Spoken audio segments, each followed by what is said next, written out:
Өткен сабақта біз тапсырманы қалай жасау керектігін үйрендік. Енді ол тапсырманы оқушы орындап, сізге жібергеннен кейін сіз оны қалай тексеріп, қалай кері байланыс беріп және қалай бағалайсыз, сол жөнінде айтамыз. Ол үшін сіз өзіңіз берген жаратылыстанудан тапсырма берсеңіз, сол каналға өтесіз. Сіздің жасаған тапсырмаңыз міне тұр. Посмотреть задание дейсіз. Оқушыға бұл тапсырмаңыз барып тұр.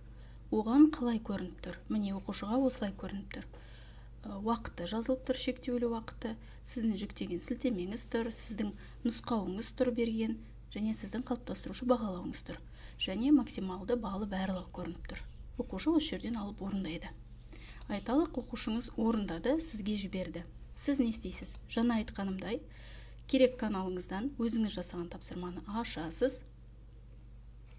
Мұнда оқушы әрине енді тапсырған кезде тапсырды деп жазылып тұрады. Сол кезде сіз ол тапсырманы ашасыз.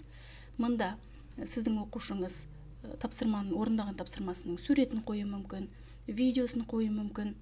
Өздерінде сондай арнайы функциясы бар оқушыларда. Сізде ол міндетті түрде ашылады, ашылмай қалмайды деген болмайды. Енді тапсырманы тексергеннен кейін сіз мұнда кері байланысыңызды жазасыз. Өте жақсы. Неге өте жақсы, немесе қателіктер болса, қай жерден қателесіп тұр? Нақты кері байланысыңызды жаздыңыз.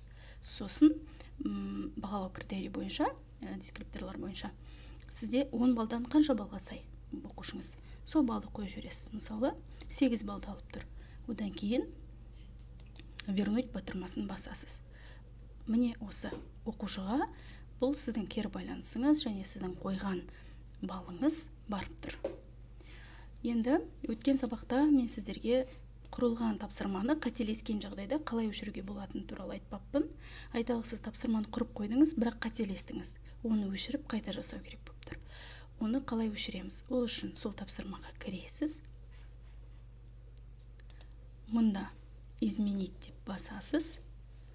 Және қате жасалған тапсырмаңыз болса, мүмкін басқа тапсырманы салып қойдыңыз, сілтемесін дұрыс қоймадыңыз. Ондай жағдайда удалить деп басасыз. Сонда бұл тапсырма жойылады. Сіз өткен сабақта айтылған алгоритм бойынша қайта тапсырманы жасай аласыз.